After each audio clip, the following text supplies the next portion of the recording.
जय हिंद दोस्तों, मेरा नाम कुछ यहाँ पे मेरे पास सैमसंग का 3 5G फ़ोन है, Samsung M15, Samsung M34 and Samsung S21 FE। अब यहाँ पे तीनों ही फ़ोन में आप गेम स्क्रीन देख पा रहे होंगे, जिसमें S21 FE में हम यहाँ पे call of duty mobile launch किए हुए हैं, M34 में भी हम call of duty mobile launch किए हुए हैं एंड M15 में free fire max game launch किए हुए हैं। अब सैमसंग M15 5G जो कि सैमसंग का एक बजट फ़ोन है, उसमें आप देख सकते हैं कि गेम स्क्रीन पर यहाँ पे एक बॉक्स शो हो रहा है जिसमें FPS meter, CPU usage in percentage and phone का टेम्परेचर इन डिग्री सेल्सियस इस तरीके से शो कर रहा है। जबकि S21 FE में आप देखेंगे कि यहाँ पे बॉक्स में जो है ना FPS meter, CPU usage in percentage, GPU usage in percentage, phone का temperature in degree Celsius and RAM usage in percentage show कर रहा है। तो आज के इस वीडियो में हम लोग देखेंगे कि आप अपने सैमसंग के किसी भी फोन में, चाहे वो एक बजट फोन हो, मिड रेंज फोन हो या S सीरीज का या कोई फ्लैगशिप काइंड ऑफ फोन हो, किस तरीके से गेम स्क्रीन पे आप इस तरीके का पॉपअप इनेबल कर सकते हैं जिसमें live FPS, CPU, GPU, RAM usage and phone का टेम्परेचर इन डिग्री सेल्सियस आप देख पाएंगे। या फिर अगर आपको इस पॉपअप में इतना कंप्लीट डिटेल नहीं चाहिए तो आप इसको कस्टमाइज भी कर सकते हैं। जैसे कि आप देख सकते हैं यहाँ पे मेरे सैमसंग M15 में जो है ना, हम सिर्फ FPS, CPU यूसेज और टेम्परेचर को ही इनेबल करके रखे हैं। तो जो भी इंफॉर्मेशन आप इस पॉपअप में देखना चाहते हैं वो आप कस्टमाइज कर सकते हैं या सिर्फ वही इंफॉर्मेशन आप इनेबल कर सकते हैं। सो अपने किसी भी सैमसंग के फोन में परफॉर्मेंस मीटर को गेम स्क्रीन पे इनेबल करने के लिए सबसे पहले आपको गैलेक्सी स्टोर ओपन कर लेना है। नेक्स्ट गैलेक्सी स्टोर में आपको यहाँ पे सर्च का ऑप्शन मिलता है एंड आपको यहाँ पे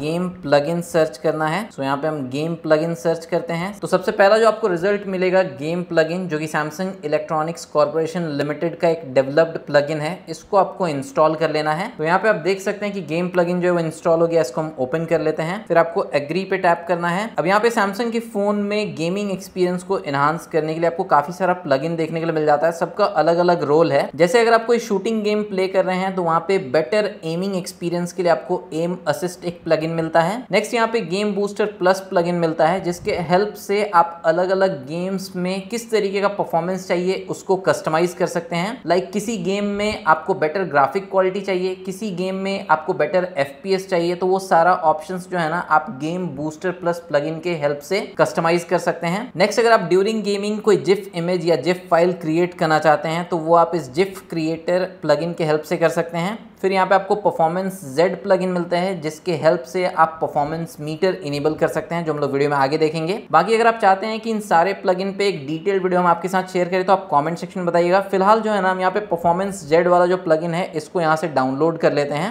ऑटोमेटिकली आप गैलेक्सी स्टोर पे रीडायरेक्ट हो जाएंगे एंड यहाँ से आपको इस प्लगइन को इंस्टॉल कर लेना है। अब एक बार जब ये प्लगइन इंस्टॉल हो जाता है, आपको गैलेक्सी स्टोर से बाहर आना है एंड आपको ऐप ड्रॉअर में जो है ना गेम प्लगइन ऐप देखने के लिए मिल जाएगा। यहाँ पे आपको टैप करना है एंड आप देख सकते हैं कि यहाँ पे परफॉर्मेंस Z जो है वो इनेबल हो चुका है। बाकी सब यहाँ पे डिसेबल्ड है बिकॉज सब प्लगइन को आपको 1 by 1 इंस्टॉल करना पड़ेगा अगर आप यूज करना चाहते हैं तो यहाँ पे फिलहाल हम इस परफॉर्मेंस Z प्लगइन को इनेबल करेंगे एंड उसके बाद हम इसके ऊपर टैप करेंगे। फिर यहाँ पे हम स्किप पे टैप करेंगे। अब आपको इस प्लगइन को जो है ना अपीयर ऑन टॉप का परमिशन जो है वो अलाउ करना पड़ेगा, तो सिंपली आपको सेटिंग पे टैप करना है और उसके बाद आपको जो है ना अपीयर ऑन टॉप का जो टॉगल है इसको इनेबल कर देना है। अब नेक्स्ट यहाँ से हम बैक जाते हैं एंड आप देख सकते हैं कि यहाँ पे परफॉर्मेंस Z प्लगइन में frame rate, CPU, GPU usage, temperature and memory usage का ऑप्शन शो कर रहा है। बाय डिफॉल्ट यहाँ पे सारा ही ऑप्शन इनेबल्ड है। जो टेम्परेचर का यूनिट है वो आप सेल्सियस में या फ़ारेनहाइट में चेंज कर सकते हैं। तो फिलहाल के लिए हम ये सारे ही ऑप्शंस को इनेबल रहने देते हैं। तो एक बार जब आप यहाँ से कंप्लीट सेटिंग इस तरीके से इनेबल कर लेते हैं, उसके बाद आप किसी भी गेम को प्ले करें, जैसे यहाँ पे अगर हम कॉल ऑफ ड्यूटी मोबाइल को अब ओपन करते हैं तो यहाँ पे आप देख सकते हैं कि टॉप पे ऑटोमेटिकली जो है ना इस तरीके का ये परफॉर्मेंस मीटर आ चुका है। और एक बार जब आप अपने सैमसंग के फोन में गेम प्लगइन इंस्टॉल कर लेते हैं, सेटअप कर लेते हैं, तो आपको ड्यूरिंग गेम जो है ना एजेस पे इस तरीके का एक हैंडल दिखेगा, जिसके ऊपर टैप करके जो है ना आप गेम प्लगइन के सेटिंग्स को,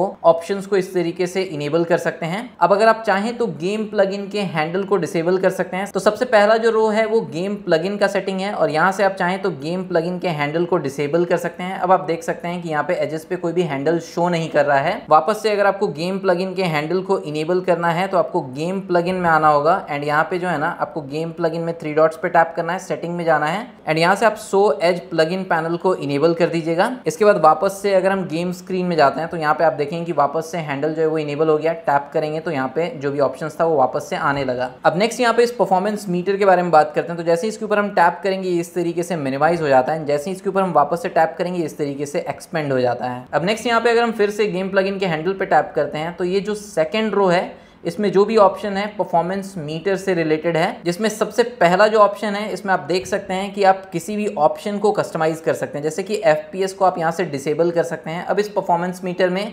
FPS जो है वो शो नहीं हो रहा है, इसी तरीके से आप FPS को इनेबल कर सकते हैं। CPU यूसेज अभी आप देख सकते हैं कि ग्राफ में शो हो रहा है, अगर आप परसेंटेज में शो करना चाहते हैं तो इस तरीके से परसेंटेज में शो होगा, या फिर आप चाहें तो CPU यूसेज को इस मीटर में से डिसेबल कर सकते हैं। तो यहाँ पे हम CPU यूसेज को परसेंटेज में रखते हैं। इसी तरीके से GPU यूसेज को आप यहाँ से डिसेबल कर सकते हैं या फिर इनेबल कर सकते हैं। टेम्परेचर के लिए भी आपको इनेबल या डिसेबल करने का ऑप्शन यहाँ पे मिल जाता है। फिर नेक्स्ट यहाँ पे रैम यूसेज को भी आप डिसेबल कर सकते हैं या इनेबल कर सकते हैं। तो इस परफॉर्मेंस मीटर में जो भी ऑप्शंस आप इनेबल रखना चाहते हैं उसको आप इनेबल रखिए। जैसे यहाँ पे हम GPU यूसेज को डिसेबल कर देते हैं, रैम यूसेज को डिसेबल कर देते हैं, तो अब इस परफॉर्मेंस मीटर में जो है ना सिर्फ FPS, temperature and CPU usage show करेगा। अब ये जो कंप्लीट परफॉर्मेंस मॉनिटर है इसके ट्रांसपेरेंसी को आप चाहें तो यहाँ से डिक्रीज कर सकते हैं या इंक्रीज कर सकते हैं स्लाइडर के हेल्प से। नेक्स्ट इस परफॉर्मेंस मॉनिटर को फिलहाल आप लैंडस्केप फॉर्मेट में देख पा रहे हैं। अगर आप चाहें तो आप इसको जो है ना इस तरीके से स्क्वायर फॉर्मेट में रख सकते हैं या फिर पोर्ट्रेट फॉर्मेट में इस तरीके से अरेंज कर सकते हैं। नेक्स्ट इस परफॉर्मेंस मॉनिटर पे जो थीम है या जो कलर है वो भी आप चेंज कर सकते हैं। जैसे कि फिलहाल डार्क थीम अप्लाइड है तो यहाँ पे आपको व्हाइट थीम का ऑप्शन मिलता है, येलो थीम का ऑप्शन मिलता है, green, red, blue, transparent and again यहाँ पे डार्क थीम का ऑप्शन मिलता है। तो इस तरीके से आपको काफी सारा कलर थीम का ऑप्शन मिल जाता है। अब फिलहाल आप देख सकते हैं कि इस परफॉर्मेंस मॉनिटर को जो है ना इस तरीके से हम ड्रैग करके स्क्रीन पे कहीं पे भी रख सकते हैं। बट यहाँ पे जो आपको अनपिन का ऑप्शन मिलता है, अगर आप इस अनपिन ऑप्शन को पिन कर देते हैं तो अब आप देखेंगे कि ये जो है ना अब आप इसको ड्रैग नहीं कर सकते, ये एक ही जगह पे पिन हो जाता है या फिक्स हो जाता है। एंड इस परफॉर्मेंस मॉनिटर को पिन या अनपिन करने के लिए जो है ना आपको डायरेक्टली शॉर्टकट भी मिल जाता है। तो यहाँ से आप टैप करके भी इसको अनपिन कर सकते हैं एंड अब आप इसको जो है ना स्क्रीन पे कहीं पे भी मूव कर सकते हैं। अब जैसा कि हम आपको वीडियो में दिखाया कि इस परफॉर्मेंस मॉनिटर पे अगर हम टैप करते हैं तो ये मिनिमाइज हो जाता है एंड टैप करते हैं तो ये इस तरीके से एक्सपेंड हो जाता है। बट अगर आप चाहें तो गेम प्लगइन के हैंडल में परफॉर्मेंस मॉनिटर के सेटिंग में आपको ऑटो मिनिमाइज ऑफ का ऑप्शन मिलता है। अगर आप यहाँ से इसको इनेबल कर देते हैं ना तो फिर टैप करने पे ये मिनिमाइज नहीं होगा। इसके अलावा अगर आप इस परफॉर्मेंस मॉनिटर को गेम स्क्रीन पे से कभी भी डिसेबल करना चाहते हैं तो जस्ट आपको गेम प्लगइन के हैंडल पे टैप करना है एंड इस आई बटन के ऊपर आपको टैप करना है एंड आप देख सकते हैं कि जो परफॉर्मेंस मॉनिटर था वो अब स्क्रीन पे शो नहीं कर रहा है।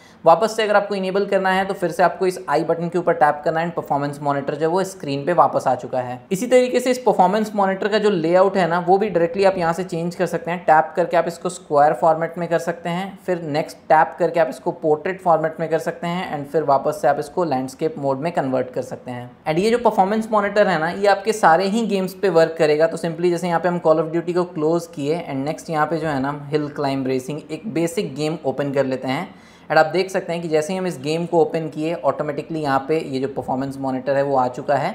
तो इस तरीके से जो है ना आप किसी भी गेम पे इसको यूज़ कर सकते हैं। एंड इस परफॉर्मेंस मॉनिटर के प्लगइन के सेटिंग्स को एक्सेस करने के लिए सिंपली आपको ये जो गेम प्लगइन वाला ऐप मिलता है इसके ऊपर टैप कीजिएगा एंड यहाँ से जो है ना आप इस परफॉर्मेंस जेड पे टैप करके इसके कंप्लीट सेटिंग को एक्सेस कर सकते हैं। इसके अलावा किसी भी गेम प्लगइन के डिटेल्ड सेटिंग को एक्सेस करने के लिए आपको सैमसंग के सारे ही फोन में गेमिंग हब एप्लीकेशन मिलता है। तो आप इसमें चल जाइएगा, 3 डॉट्स पे टैप कीजिएगा एंड आपको यहाँ पे भी गेम प्लगइन देखने के लिए मिल जाएगा। इसके ऊपर टैप कीजिएगा तो जो भी प्लगइन आप यूज़ कर रहे होंगे वो प्लगइन यहाँ पे आपको शो करेगा। इसके ऊपर टैप करके भी आप उस प्लगइन के डिटेल सेटिंग को एक्सेस कर सकते हैं। अब ये मेरा सैमसंग का दूसरा फोन है। अब यहाँ पे अगर हम गेम प्लगइन ओपन करते हैं या फिर गेमिंग हब के थ्रू यहाँ पे अगर हम गेम प्लगइन में जाते हैं तो आप देख सकते हैं कि इस फोन में जो है हम सारा गेम प्लगइन इंस्टॉल किए हुए हैं। तो यहाँ पे आप देख सकते हैं कि परफॉर्मेंस मॉनिटर तो शो हो ही रहा है बट यहाँ पे जो हैंडल है अगर हम इसके ऊपर टैप करते हैं ना तो इस तरीके से अलग अलग प्लगइन का सारा ऑप्शन इस तरीके से शो हो रहा है। तो अगर आप सारे प्लगइन के बारे में डिटेल में जानना चाहते हैं, डिटेल में कोई वीडियो देखना चाहते हैं तो कमेंट सेक्शन बताइएगा। बाकी अगर आपको ये वीडियो अच्छा लगा हो तो वीडियो को लाइक कीजिएगा और चैनल को सब्सक्राइब कीजिएगा बिकॉज बिल्कुल फ्री है। बाकी मिलते हैं हम लोग नेक्स्ट वीडियो में, तब तक टेक्नोलॉजी का इस्तेमाल लिमिट में कीजिए। देखने के लिए आपका धन्यवाद।